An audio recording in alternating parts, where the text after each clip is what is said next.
and we'll have a chance to talk to Hall of Famer Dick Vermeil, former Eagle coach, and one of the great people in the city of Philadelphia and around the country, Kansas City as well. And Dick, always a pleasure to have you on for a few minutes, and I really appreciate it. Tell us what you think. I know you've been on the road a lot, but you haven't seen a little bit of the Eagles. What do you think? Well, I think they're a good football team. I don't know if they're ready to go to the Super Bowl yet, but they're getting better a little bit each week. Last week in some of the decisions the head coach made, you question it because I'm so old-fashioned. It's not that he's wrong. I'm just more old-fashioned than he is, and I'm more often than not would always take the points, especially in a game that a team only made 34 yards total offense in the first half, and you're gambling to win. That scares me. But anyway, I think the Eagles are a strong playoff team, and now they got to play the Cowboys, they're all banged up. It's not the normal caliber Cowboy football team. So the team that they got to worry about is the Commanders. Yeah, they're really playing well. Right. And not only that, Dick, listen, I loved him when he was in Atlanta. I like him better with he's a good football coach. He's a great coach. I think Super Bowl. Yeah. I'll tell you, I think Super Bowl a few years back, and that condemns him. But he's the reason they're back up on top. Roger? No doubt about it. And the quarterback that they got, Dick, there's no doubt. I think the Chicago Bears are questioning whether they made the right move by not drafting this guy.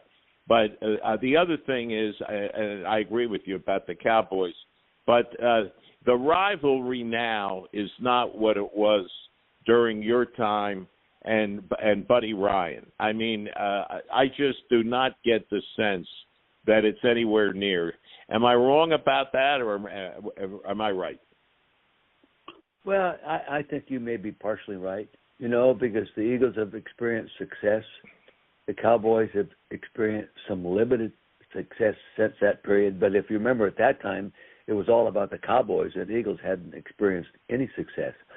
So It magnified the intensity of each weekend in competing against Tom Landry and his team. And I think that intensified the rivalry between the two teams. And, I made a point. I talk about the Cowboys every day in training camp. If we aren't getting better, we know they are, and they're already kicking our ass. What are we going to do? We're going to work harder. So, that was how it was then. It's different today. And right now, the Cowboys are banged up and struggling. The two best defensive players they put on the field aren't playing. If they come back, all of a sudden they'll be a better football team. Now they lose their quarterback for a while. They're going through one of the years that most coaches that coach more than 4 or 5 years in the league experience one just like this one that the Dallas is going through right now. Yeah. Dick, you always had a great relationship with Carl Peterson and the administrative staff on top of you. Yeah.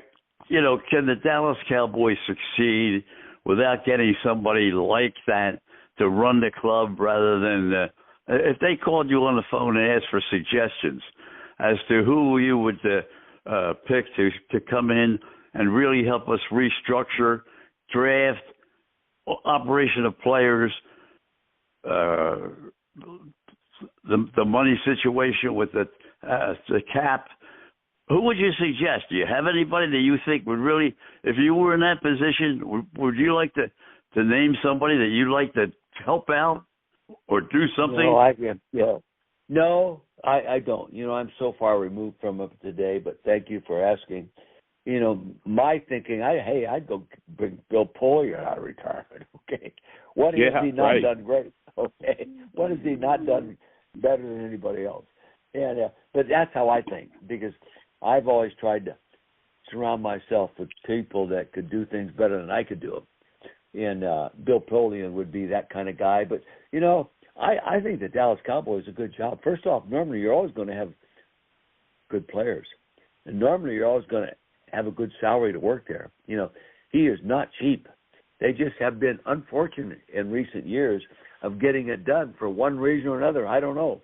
I'm not there. But 2 of my former assistants work there, and they like it. They like it. Mike Solari coaches the offensive line. Brian Schottenheimer is involved with the offense. And These guys, I worked around those kids. I know they're not kids, but people, and they're good people, and they like it there. They just got in a rut of not being what they used to be. It's hard to get out of there. When you talk about that, getting out of it, the Giants have been able to get out of it now for about 8 years as well. Oh. I mean, they're another team that's really struggling. Well, yeah, they never have put an offensive line together, okay? And right. Poor quarterbacks that heck knocked out of them every week. And when they play somebody that can't rush the passer real well, then all of a sudden he looks better. And they get rid of the running back that's setting the world on fire here in Philadelphia because he has a good offensive line in front of him. He would have done the same thing in New York if he had a good offensive line in front of him. But they just have never, for one reason or other, I don't know who to blame. I really don't. But they have not been able to put an offensive line together equivalent to maybe the talent of the quarterback. Roger? Well, Dick, that was my point about Barkley. I mean, he has just been a tremendous talent and player. Not that we knew he wasn't a great talent even with the Giants, but if he had that offensive line that the Eagles have with the Giants and maybe a quarterback too, obviously, I mean, he would have really been able to show how great he is. He is one special talent. Oh, no question. And, I laugh when I hear general manager and everybody talk about devaluing the value of a great running back and not wanting to pay him the money they're paying a wide receiver or a quarterback. I just don't agree. I just don't. Look what he's done here. The value, the dollar they're getting out of per times he touches the ball is beyond maybe anybody else on the team right now, okay? And he's certainly not the highest paid player on the team. Okay. Going back to your Kansas City days, Dick, I mean, it's a great game the other night. Kansas City and we're down here in Florida right now, but we're talking about the Buccaneers Monday night game. Buccaneers shorthanded for a number of players. But it was a good game, but some way Reed finds a way with the players, the talent, the way he puts together his offensive line that you're talking about, the defensive secondary, and, of course, he's got the number one quarterback in the league. But they just keep winning. No question. When you add up all the years that Andy Reid has been a head coach and coached his own offense, and been given the opportunity to evaluate what he did last year and didn't like it, and add to what he does like, and then coach it again the next year, and keep building on a scheme, he is unlimited in what he can do and what he can call to help be a positive situation within the environment he finds it. I agreed with the announcers the other night, hey, go for two, because if you kick off and lose the toss, you're going to lose the game. I'd made that same mistake against Belichick one time. I should have went for two. I should have gone for two, and I didn't. We kicked off. Bernie took the ball. We're down, scored. Okay, so we lose, and you could see that happening. But it doesn't matter what Andy Reid has talent-wise at the receivers. He adjusts to what they can do well. All of a sudden, the tight ends become far more important again. So there's nobody coaching football in the league today that's doing it better than Andy Reid. Let's go back to Roger again. Do you talk to Andy Reid much at all, Dick? I text back and forth. I love the guy. Okay. I love the guy. I know I know him. I feel that I know him well. I know where he was coming from. I've had dinner with him. He's never had any Vermeil wine because he doesn't drink. He's a Mormon. Okay, but we have shared some experiences together in times, and I've watched him coach. I've watched his teams. I've coached against him, never won, and so I know. And to have his personality discipline, to be able to do what he's done so long, I admire. I wish I had that emotional stamina. Yeah, a lot of folks thought he was gonna pack it in at the end of last year when he went to the Super Bowl, and for 2 or 3 months there, they were all writing articles about, is he going to stay, is he going to go? And all the time that they're writing these articles, he's picking up players all around the league. Yeah, well, Clark Hunt did such a great job when he hired him. He allowed Andy to put his personnel department and general manager together himself. So they're all on the same page 24 hours a day. And many of these guys were unknown people to everybody outside of Andy Reid's environment. And Andy knew who he wanted to put them together. You talk about drafting. Well, just look at their drafts. He's had Pacheco at 7th round. Now they're all waiting for him to get back. A 7th round pick. They can't wait for him to get back. He is, the whole personnel department has done a great job. Why? Because they're all on the same page, and they were hired by Andy Reid. Hall of Fame coach Dick Vermeil on with us for a few more minutes, and we told Dick we wouldn't hold him on too long. And Roger, we'll get it down to the last couple of minutes. Okay, Dick. I agree with you about Coach Reid, and he's been through a couple of general managers that have gone on to other teams after he hired them and got them started. And I think it just sends out the message about stability, and he still takes his team away to a college for preseason and training camp. I am a firm believer that that's the way to go. I don't care what the cost is. When you are doing it locally, the Steelers have had all this success. They go to St. Vincent's every year. And I don't get why more teams don't follow it. They're obviously, these two teams, very successful, and the Cowboys do too. They go to California, but there's other teams that do, and why these teams do not do it, I don't understand. I think it builds camaraderie, builds your roster in a strong, friendly, supportive way. Yeah, well, it's definitely a great improvement in focus. The teams that don't surround the practice fields with places they can sell and make money with in marketing. Okay, yeah, that's not all about winning football. That's all about making more money. And right. I agree with you. Going away, we went to River Falls, Wisconsin, when I was at the Chiefs for 5 years, and it was a great environment. And because you had them there, there was almost impossible if they had a night off to get in trouble because there was nowhere to go. Okay, if they went, they got lost. Right. But the focus is all on getting better as a football team, eating together, sleeping together, living together, practicing together, playing preseason together. Every game was a road trip. We got an airplane and flew somewhere together.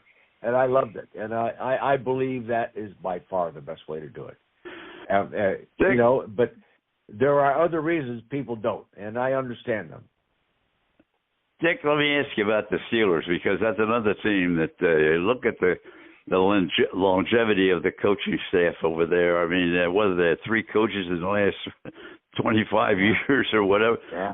Give us your ideas about how the Steelers do it. Well, history. They have a routine, a program put together that has been productive, and they don't fool with it. If they do anything, they improve it. They don't blame the coach when all of a sudden they only win 9 games. Okay, they stick with him, and they just give him better players to coach, and he keeps improving his coaching performance and hiring more competent assistant coaches as he goes along.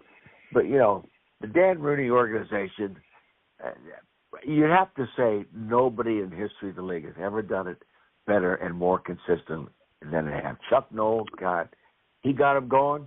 He got him going and never stopped saying it. Bill Cowher, my God. And we've got to give the coaches credit. There's no question they're great coaches. But they may not be nearly as successful without the organization of the Pittsburgh Steelers organization. They could be in another organization and not be nearly as successful. They might be still the same coaches and have the same ability, but not perform as well because they don't have the complete program around them. Roger, last question. Well, that's a great point, and they do have stability. What is it, 3 coaches in 60-some years? And you know what's interesting, Dick, when you look at the NovaCare and the Giants complex, the Jets, and then you look at the Steelers, it's not any top-of-the-line complex because they share it with Pitt. One side of it is Pitt, the other one's the Steelers, right there together. Yeah. Hey, one time when I first went into broadcasting in 1983 and 4 or 5, I was doing pro football games. I went down to do a Miami Dolphin football game, and now they're the best team in football, the best head coach in football, best organization in football, and their facilities were embarrassingly bad. Don Shula's office was like being in a closet. Junk all over. I'd sit in there talking to him. You'd have to take the stuff off a chair that he was storing because he didn't have enough shelf space, and sit down in a chair, But he did it because of his ability to coach and the players he had, the organization from a true standpoint. Now you go into these facilities, they're so beautiful, so modern, so nice. Maybe we've almost spoiled everybody for what it used to be. Hell, at Philadelphia Eagles, I didn't even have a weight room. Okay, I didn't have a weight room. Oh shit! It was our lunch was served on top of a pool table. Okay, and I'm not even joking. Okay. Dick Vermeil, our special guest this last segment of the program. I want to thank Dick, but before we let him go, just back from Paris and France is traveling. The Wine Man, give everybody an idea. What's the email? I got it on my computer, but I don't have it in front of me. Your email for Dick Vermeil Wines out there. I've been out there to your place Go ahead. We don't make a lot of wine. We make it well. We try to make the Super Bowl every year. And we make between 1,600 and 2,200 cases a year, depending on the volume of the crop. I've been involved with the vineyard. I've been involved with all my life because my great-grandfather used to own a portion of it. And it's fun, and we don't make any money. We pay our bills and make great wine. So I'm proud of that. How can people order, Dick? Just Google Vermeil Wines. Just Google Vermeil VermeilWines.com. All right. I've been there too. It's a beautiful, it's great, and the wine's terrific. And I'm not a connoisseur of wine, but I have. I've had yours. So God bless.